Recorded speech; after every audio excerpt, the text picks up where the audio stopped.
L'homme qui a fondé le village ninja va revenir. Celui qui est tombé face à Blast, mais fera trembler le monde grâce au ninjutsu. Le grand antagoniste de l'arc se révèle et il faut en parler. Mesdames et messieurs, ici Chage et on se retrouve aujourd'hui pour la review du chapitre 195 de One Punch Man avec un Saitama qui est juste extrêmement badass.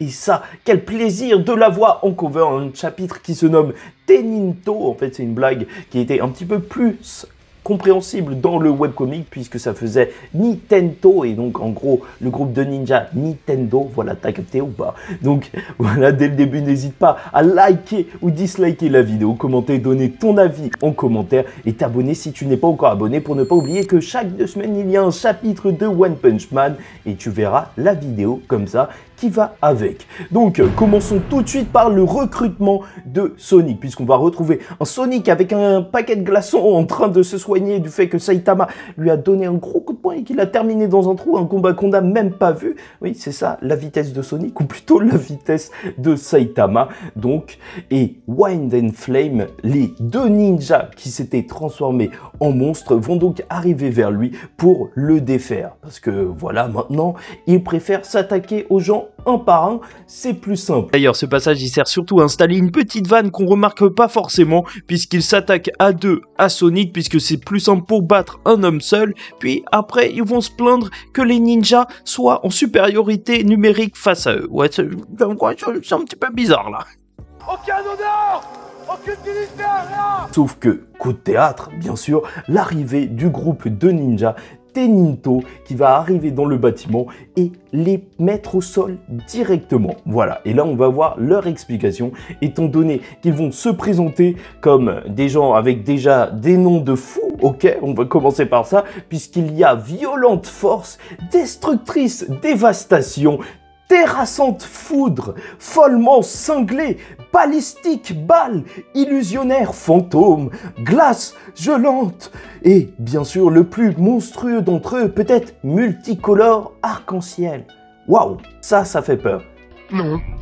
Bon, je t'avoue qu'on va pas tous les faire parce que ça commence quand même à faire beaucoup. Voilà, même Sonic va juste se dire que c'est une dinguerie qu'il y a autant de personnes dans leur groupe et ça représente plusieurs générations de ninjas qui ont tous surpassé le rang Chunin, Genin, bien sûr, enfin pas dans cet ordre-là, et Junin, et sont donc devenus Tenin. Les 3 autres rangs, ils existent historiquement parlant, mais Tenin, ça n'existait pas. Mais voilà, pour l'histoire, c'est plutôt badass de savoir que c'était des levels au-dessus de tout ça. Même si dans les traditions du village, normalement, les ninjas, ils travaillaient pas forcément ensemble, ils étaient plus solitaires qu'autre chose. Bah, vu qu'il n'y a plus de village, maintenant, ils ont décidé de tous se regrouper sous une même bannière. Et chacun d'entre eux est extrêmement puissant d'après Sonic. Et c'est là qu'on va voir l'explication de pourquoi ils se réveillent maintenant. Donc ce groupe de ninjas, c'est parce que le village ninja a été détruit il y a des années. Et là, un homme est en train de s'éveiller. Le fondateur du village, le ninja le plus puissant de l'histoire et qui a été battu par Blast il y a 15 ans. Suivi desquels il est resté inconscient et dans un endroit pour se soigner. Et ça y est, son réveil est proche. Et leur but sera donc de se venger de Blast, mais aussi de faire tomber Flashy Flash, le traître, celui qui les a combattus, lui sera battu. Et s'ils veulent parler à Sonic à ce moment précis, c'est pour lui demander d'organiser une rencontre avec Flashy Flash. Appelez Flashy Flash demain et leur maître sera là, leur groupe sera là pour le défaire. Ok, ça y est, c'est noté. Et hormis toute cette explication, bah Sonic, en vrai, là ils partiront. Et il aura même pas eu le temps d'en placer une. Ça a aucun sens. Ça me tue. Le mec, il a dû expliquer toute cette explication. Il a même pas eu le temps de dire s'il était d'accord ou pas. Les mecs, ils sont partis. Voilà, ça y est. Ils lui ont donné une mission. Donc voilà, on sait même pas s'il a accepté. Mais on verra bien ce qu'il en sera. Au passage, c'est moi qui ai colorié cette image pour les besoins de la review. Donc vraiment, ça mérite un petit like. Hein. Moi, je dis ça, je dis rien. Dans tous les cas, l'histoire va avancer puisqu'on va se retrouver ensuite du côté de Blast et surtout apprendre comment sauver les monstres.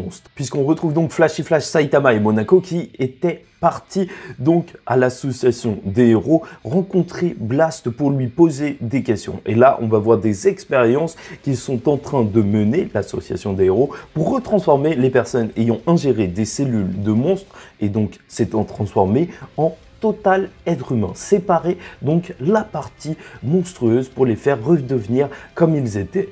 Et bon, déjà, Flashy Flash, il va expliquer que si Manako est là, c'est tout simplement car il a pu toucher God directement et même Saitama. Donc voilà, ils sont précieux, ils sont contents. Sauf que bien sûr, les expériences, c'est des expériences avec de l'électricité. Les mecs sont à bout une fois qu'ils se prennent ça. Donc Manako, il va voir extrêmement peur et va expliquer que c'était un monstre depuis le début. Et là, on va voir l'explication de comment il est né. C'est donc un bout de Gyoro Gyoro, la grosse créature tentaculaire qui était là durant l'association des monstres et qui, en fait, cachait réellement Psychique. Manako, lui, c'est vraiment une partie de ce monstre qui s'est détaché. Et c'est là que Saitama, il veut faire, bah, c'était peut-être la dalle du monstre qui s'est détachée. C'est du fat shaming, c'est très grave. Nous sommes humiliés, nous sommes humiliés. Mais non, bien évidemment, c'était sa conscience et même ça peut expliquer comment Psychique a pu utiliser ce corps pour faire semblant qu'elle était un monstre et se tapir dans l'ombre en réalité.